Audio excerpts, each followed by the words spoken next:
Welcome everyone, and thank you for attending Boost Your Confidence in 30 Days. I'm your instructor, T.C. Coleman. Inside this course are things I've used throughout my life of 44 years to get me to the place that I'm at right now, full of confidence and living my best life. Just remember, there's a thin line between confidence and conceit, and you've got to be cognizant to never cross that line. Throughout this course, you will learn how to look deep within yourself to find the answers to questions you seek. You will become more confident when making decisions and learn how to sweep stress away. In order for this to work, you've got to open your mind. The funny thing is, I'm sure what I'm going to teach you've heard multiple times in your life. The difference? You've never heard it quite like this. So strap in and get ready to embark on a journey that will change your life forever. Let's begin. Session 1. How to turn adversity into advantage. The first thing you have to do is remain calm. The worst thing to do in a time of crisis is to lose control. Yes, the saying goes, easier said than done. But even in this old cliche, it says it can be done. There's your positive, and that's what you focus on. The way the universe works is every situation has a positive and a negative, a good and a bad. More times than not, we focus on the bad, and there can be a plethora of reasons why. I grew up hard, my boss doesn't like me, and on and on and on. What you have got to realize is there are positives in all of them. You grew up hard, but you're here. You grew up. Now prove it. Your boss doesn't like you. Oh well, they haven't fired you. That means you're doing something right. You've heard the saying, time waits for no man, right? So why waste that precious time? And yes, time is extremely precious. You realize that time is the only resource you can never get back. Think about that for a second. Never get back. So why spend it focusing on the negative? You can't have a positive life with negative thoughts. Remember that as we go through this course. I use 3 steps for this. The first one, you have to own it. You have got to own your part. This can be tricky sometimes, especially when you have little fault in the situation. Remember, the smaller your part in the adversity, the easier it is to shift blame. Don't. This is very important. When you learn to own your own faults, you begin to see things clearer. Your mind begins to open. Now, it's an instinct that when we're being attacked, to lash out and defend yourself. Of course, in this situation, I don't mean physically attack. But those are the times to self-reflect. Is there a reason for that person to lash out at you? Did you say or do something that could have offended this person or people? Abraham Lincoln once said, "It is better to remain silent and be thought a fool than to speak and remove all doubt." The way I say it is, it's better to have people think you're stupid than to open your mouth and remove all doubt. I learned at an early age it's all about perception. Perception is everything. It doesn't matter what your intentions were. It's all about how someone perceives your intentions. You've got to be aware of what you say, and more importantly, how you say it. That's something my mother taught me. It's not always what you say, but how you say it. You have to consider pros and cons of your decisions. Like I said earlier, there's a positive and negative to everything. Pros and cons. This is extremely critical. You have got to be completely honest with yourself. Coming back to having an open mind. You wouldn't be here if everything was hunky-dory. So open your mind up and realize just because you may not have been the fault of the situation, that you could have played a part in it. When going through your pros and cons, only you know the true story. So you've got to dig deep and determine what is really important to you. None of this stuff is easy. Trust me, I know. What I can promise you is, if you follow this guide, it will be worth it. You will begin to look at situations that used to upset you and piss you off, and sometimes actually chuckle out loud and be like, damn, I used to get mad over that. There are going to be times that you think, this is crazy, this won't work. Those are the times that you have to ask yourself, what if it does work? Obviously, the things you've been doing aren't working or you wouldn't be here. What's the worst that can happen? Again, weigh your pros and cons. I know I'm not for everybody, and some people may be turned off by my style or my vocabulary or whatever.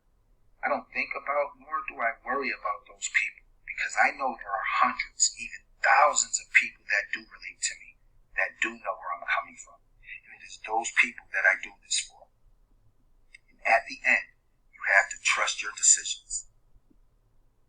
positive.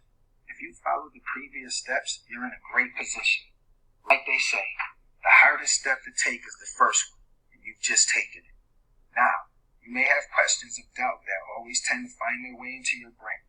Here's where you've got to really dig deep inside yourself with pure honesty.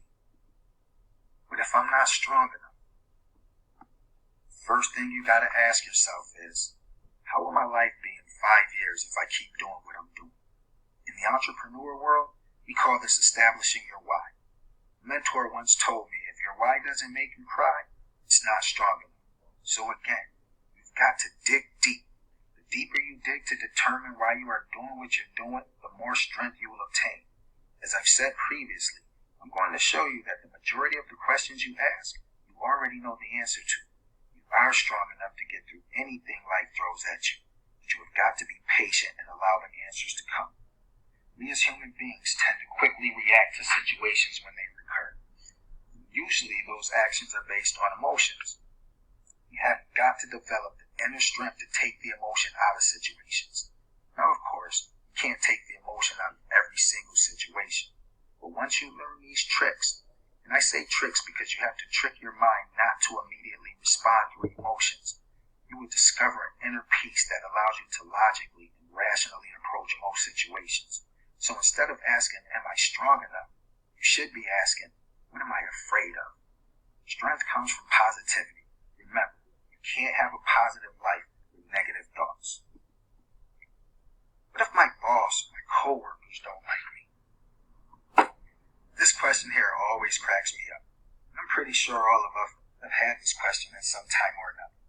This is how you approach the situation, in my opinion. As for your coworkers, are you working to make friends or to provide for your family? Pretty sure it's to provide for your family, right? And why should it matter if your coworkers like you? Now, I'm not saying go to work and be miserable snob to people, but focus on your job and be you.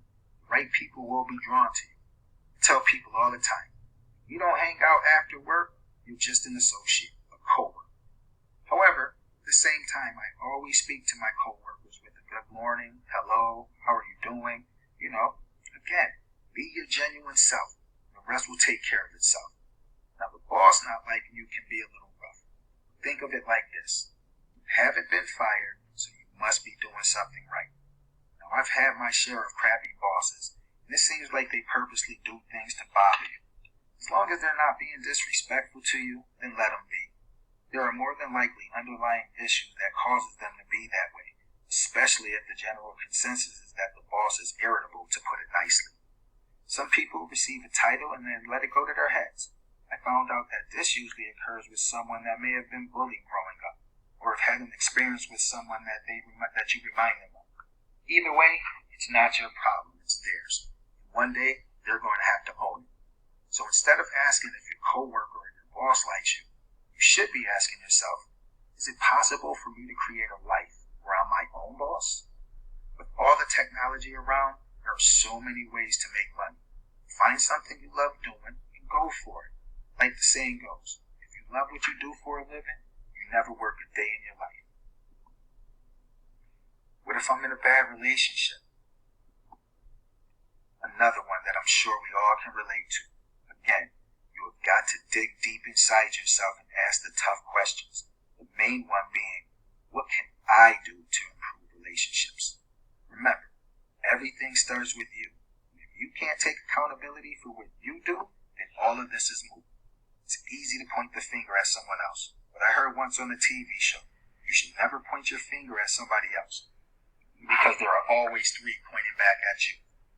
So once you start looking inside yourself and develop that inner strength, all these situations start taking care of themselves.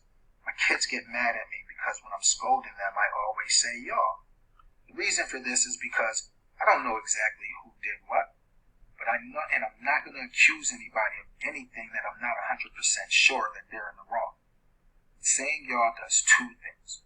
One, puts the pressure on the guilty party to come forth on their own. And if they don't, the second purpose is to get the other siblings, not to snitch, but to make the guilty party come forth. Nobody wants to get in trouble for something they didn't do, right? This usually works about 95% of the time, so be wary of that.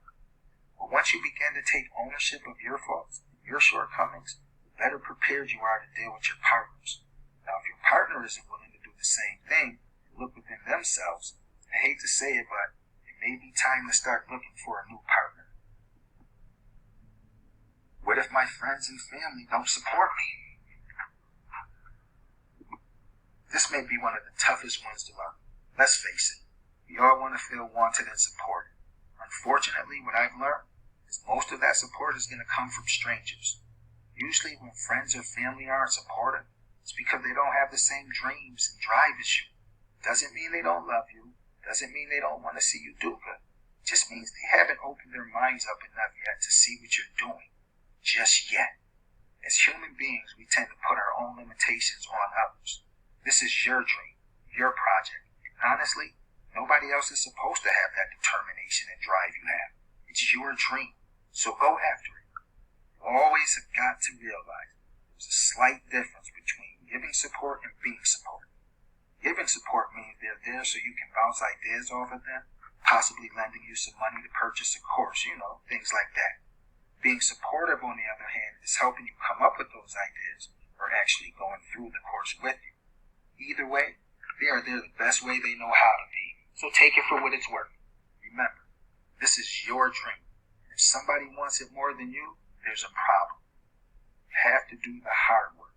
You have to push through the adversity. It's all about you and how you feel. As I said earlier, if your why doesn't make you cry, it's not strong enough. On the other hand, if your why does make you cry, you're going to find a way to get it done. Like I always say, if you want something bad enough, you'll find a way to get it done. Another thing you can do is start putting yourself around like-minded people. With all the technology out today, there are Facebook groups and things like that. And I'm sure if you do some research, you can find local groups in your area that have people doing the same thing you're doing that you can join. Heck, you can even start your own group. You've got to start thinking outside the box. As the saying goes, if you're around 5 idiots all the time, you become the 6th. Conversely, if you're around 5 millionaires all the time, that's right, you're bound to become the 6th. But you have got to make that decision. They say, what if I don't have time? Now, I know we all have jobs and families, and it never seems like there's enough hours in a day. But as Zig Ziglar said, we all have the same 24 hours. Now, what you do with those 24 hours, that's what matters. Is it possible for you to find 10 minutes a day to possibly read a book?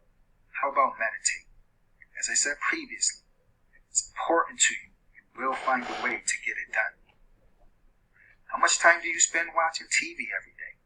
Now, I'm not saying don't watch TV. You all need some sit back and relax time, but you can cut some of it down. I'm a huge sports fan and I love football. So Sundays are my sit back and relax days during the season. I probably watch more TV on Sundays than the rest of the week combined. Find what works for you and do it. Start small and remember, just because you're starting small doesn't mean you're playing small. How much time do you spend on your phone playing games like Candy Crush, Solitaire, or on social media? Again, I'm not saying completely do away with these activities, but learn how to do them less and focus on your dreams and goals. I love social media and I use it a lot for promoting things. But just like everything else, there's a delicate balance that you have got to learn. The only way to do that is to start now. Put yourself in uncomfortable positions. You will hear me say this quite a few times throughout this course, and believe me, it is vital